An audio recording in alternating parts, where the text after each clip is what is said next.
I live my life to the fullest, grind hard just to be what I was meant to be. I'm going hard to the end, and I know that this the life that was meant for me. I just wanna be someone, I know that I can make it. I swear this wanna be my hobby. I just wanna be someone, put it on my mama. I swear that I'ma be somebody. All right, so welcome to Visual Eulogy, recording live from Benin, Western Africa. Man, it's been such a long time since I've been trying to say these words. It's been like, last time I was here, it was in 2015. So it's been 8 years since I've been back to my homeland, Benin, Western Africa. I'm happy to introduce you guys to the place, the city. I don't usually vlog, but I decided since I'm on vacation, let's say, I'm gonna try to take you around the city. It's been, like I said, it's been 8 years since I've been here, so even for myself, everything is gonna be new. So I haven't been out since I got here. I got here yesterday night. So obviously, except from the trip from the airport to my house over here.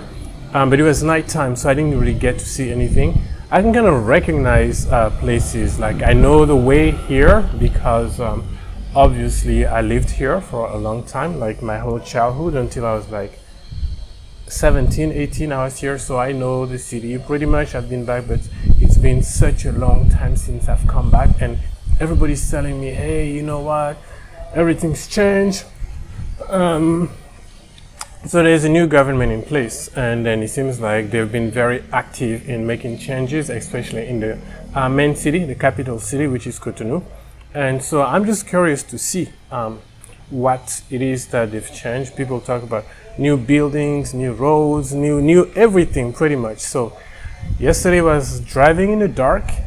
Today is gonna be bright. It's gonna be lit up, and we're gonna check it out together. So my plan today is so this is what you do when you get to Benin. First of all, you need to set up your internet connection. So coming from Toronto, I still have my old SIM, which I need to switch up for a new SIM, get an internet connection so I can get connected with people. To be honest, I'm not the connected person that has to be connected all the time, but the thing is, leaving Toronto, I still had some client whose pictures I hadn't finished editing.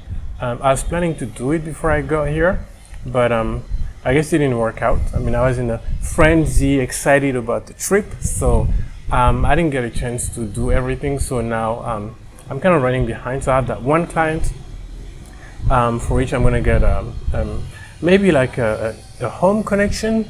A phone connection. I could use my phone as a modem. I don't really know, so that would be my first stop. So I'm gonna go out in the city, go to that building where they sell SIM cards and internet connection. I'll kind of explain how everything works once I get it myself, and then my first stop would be get some dough. And get some money, because I don't have any money. I just came with my credit card right here. So my first stop, I usually go to the bank, get a bunch of money. So I know, like, I budgeted my trip, and then I'll probably come back home, hide the money in a secret place, and then take the exact amount that I need every single trip, and go out. Just in case, you never know. Like you might go out at night, and then I don't know, somebody might rob you. Just keep it 100. So that being said, I've decided, since it's going to be a discovery for me, I decided to take you guys also out and kind of talk about, I've never done this before, but I want to talk about what I feel when I see things. Like if I see something new, right, I'll kind of shoot it and give my impression. So it's really observation of my trip to Benin. So I'm here for a little while, so we'll see how things develop. Other than that, this is my house. I grew up here, and welcome, guys. Oh, actually, before we even get started, I want to give you my very first impressions um, of being here. So, very first impressions of being here is, other than it's amazing, right? My first impressions are um, waking up in the morning. So, because of the long trip, it's a long trip. It's was almost 18 hours, so 6 hours to France, in Paris in France, and then a layover 6 hours, and then another 6 hours from Paris to Cotonou. So that's 6 times 3, that's 18 hours.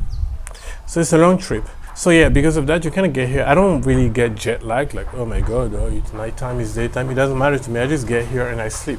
However, because during the trip, I kind of like I slept all the time. Anytime I could get some sleep in, boom. We don't get a lot of that in Canada, so I was using this as much as I can. So anytime I could get a chance, I slept. And so when I got here, what I do is as soon as I get here at night, I just hit the bed. And so then I woke up early. Also, it's the excitement, right? You're like, oh my god, like what am I gonna see? I can't wait to get out. And so I woke up early, and the first thing you hear when you wake up is the call for prayer. So essentially, Benin is a place where there is an equal amount, I would say, of Christians and Muslims, right? So more Christians in the south, more Muslims in the north, right? Just due to colonization. We can get into that later. So colonization from the north obviously is from the Arab-speaking countries, so more Muslims in the north, and then colonization from the south is from like obviously the Portuguese, etc. So it's more Christian. So that being said, they live together in peace, actually, total peace, and it's amazing. And so when you wake up in the morning, the first thing you hear is like call for prayer. So the muezzin, or his imam, he's gonna call everybody. You can imagine people going out to the mosque, getting ready to pray, and so that's at around 5-ish a.m. right? First prayer is at 6, and a little bit after that, as the sun is rising, sorry, you start hearing roosters singing. So this is the sound of waking up, and then little by little you start hearing like people walking about in the streets, and then the sun rises and the colors are beautiful. So this is my first impression. Second impression, obviously the food, man, the food. Oh sure, I can't even get started with that. Breakfast fruits, right? Because it's tropical, so they have all kinds of fruits. They have papaya, pineapple, bananas. I can't even name them all. So they have oranges, they have everything. So it was like a fruit salad in the morning, and yeah, I love food, as you can tell. And then the second thing is, I don't know if you can hear it, but I'll show you. There's a lot of activity in the street that I'm in. So activities in the sense of labor, right? So you can hear somebody hitting on like a metal plank. You can hear somebody fixing a car. So slowly, like these activities are waking up a little bit, and yeah. So this is my first impression. Yeah, I got a lot to talk about, but we can start with that, guys. Now, on that note, let's go. Okay guys, I don't know how this is gonna work, but with the level of noise, so what's happening is I wasn't able to, it's been a trek actually, I wasn't able to find the SIM card. Actually no, what's the whole story? So whole story is I was able to find the SIM card, right? I know where to go and get it, but I need to stop by a bank to get some money. And it seems like most of the banks in Cotonou don't take MasterCard as an option. So most of them is Visa for some reason. So I had to go all over the place trying to find a bank that accepts MasterCard. So what I'm doing now is,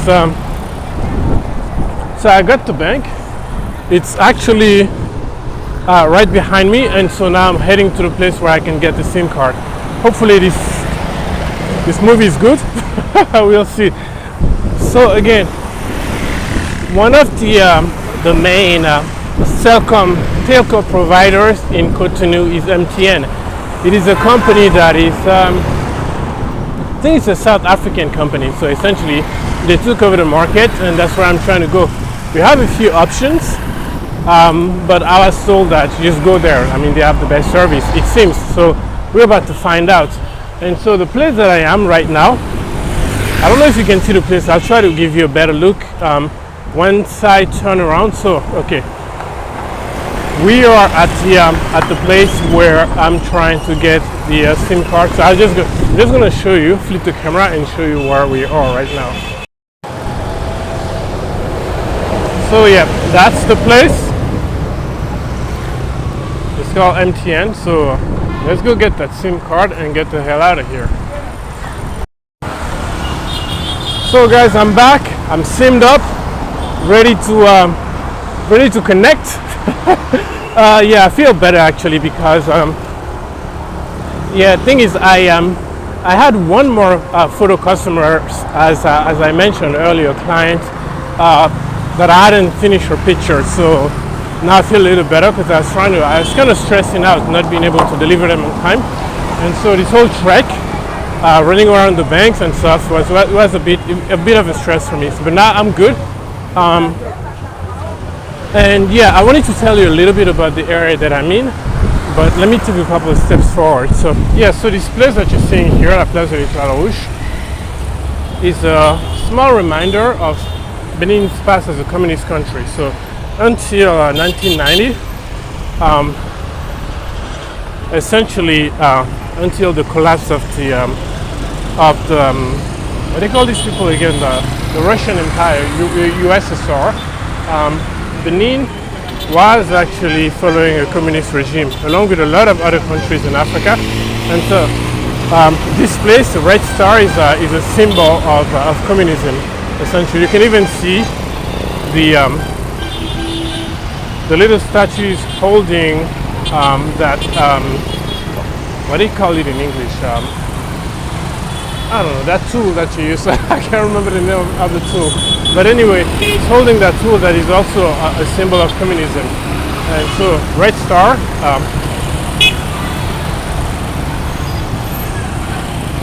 So here's the Red Star, yep. And so what happened in the 90s, up until the 90s, Benin had a regime led by a dictator, essentially. So he seized the regime politically by force, and he was heading the country for a good decade, I would say, actually.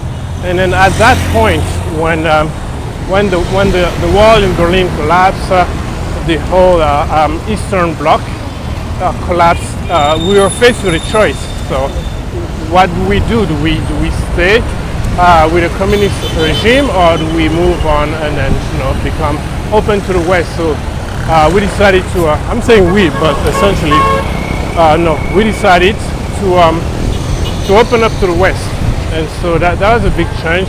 Benin had their first election, and the dictator essentially just let the power go. As crazy as it sounds. And so I'm just walking around a little bit, trying to show you this a busy area of the city. And I think this is my point. I want to take you into the city so you can kind of look at things from my perspective, right? From my perspective. Yeah. I love this. Little families just chilling, enjoying themselves. This is what I mean when I say the fruit stall. Look at all these yummy fruits. All that yum yum. All that yum yum. Yeah. This lady just selling pineapples. It's crazy, man. This is where I grew up. And my point is, I'm trying to walk around a little bit and see what's changed. So far,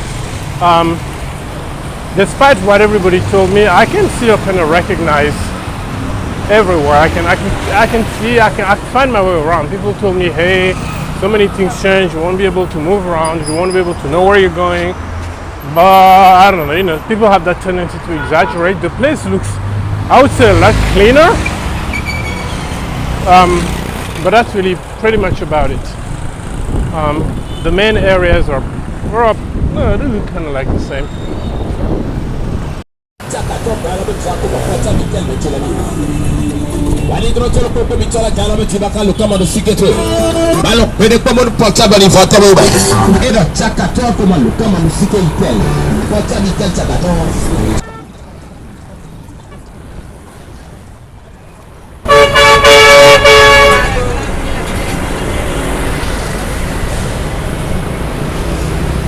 So the guys in these mini buses, essentially it's a form of public transportation. So it's like a taxi, but it's an intercity taxi. So they take you to different cities. They take you to Calavi, they take you to Ouida, they take you to, I don't know if they go as far as Ouida, but anyway, you jump in that bus, you pack yourself up in that bus like a bunch of sardines, and yeah, and you're ready to go.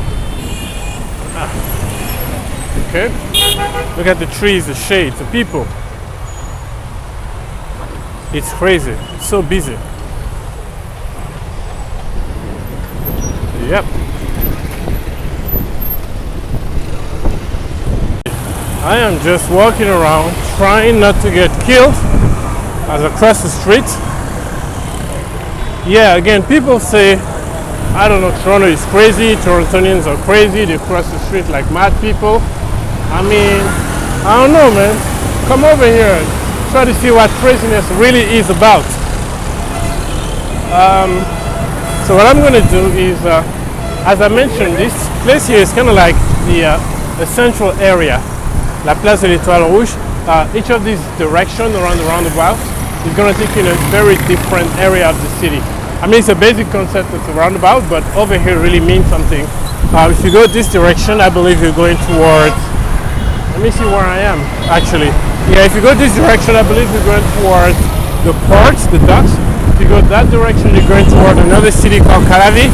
If you go that direction, you're going towards the big market, the biggest market in the, I believe in Western Africa. At least it used to be when I was a kid. So what I'll do is I'm going to try and take you into different areas of the city so you can feel the vibes in different places, right? If I can survive this, so you can feel this is very intense, right? So I'm going to take you in a different location so you can tell, you know, how things change, how things are different. Hopefully I'm doing a good job with the camera. I'm trying my best because I'm using the back camera because it has a better quality. So let's see if I can cross the street real quick. And 1, 2, 3. Booyah! Bear with me. Trying to survive this. And so I'm gonna head back to my car, and then we'll drive somewhere else. I do have an appointment today that I'm trying to attend, so I'll take you in that neighborhood and then I'll see you around. Bye. My meeting did not happen. I wasn't able to see the person, so I decided to go visit a friend instead. So as you can see, this place is a little bit, it's more residential, it's less busy. It's on the other side of the I believe it's a lake, right? Or maybe a lagoon. So they have a lake or a lagoon that smack in the middle of the city, and on opposite side of that lake are very different type of neighborhood. So this is a little bit more I would say newer, more modern. You see I have a blend of older styles. I can actually show you this side. That's more where my friend lives, with like the I guess the nicer houses. And I don't know, that looks like a flag of Ireland over here. So anyway, so if I keep walking towards the mosque, actually, you know what, and these guys here, they're just gonna pass me, they sell ice cream. So hold on, let me turn it around.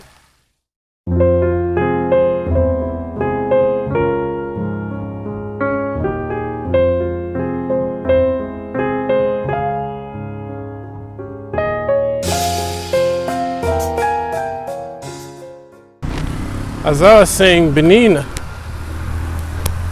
is a special country in the sense that you have an equal amount of Muslims and Christians. I don't think there is another place in Africa that is pretty similar. Generally, you have a vast majority of one or the other. So I believe if you go to Nigeria or you go to Benin or these countries in the west of that part of West Africa, you have that nice blend of Ivory Coast also. And so you have mosques, and then you have churches, and you have neighborhoods where people cohabitate, and it doesn't seem to be, hasn't been any issues, at least so far, between the people. So that's a good thing, and we're hoping that it stays that way. I think I'm going this direction. Haven't been here before, really. So yeah, I think this is what I have for you for this. It's been a very long day for me, so hopefully I get to relax and rest.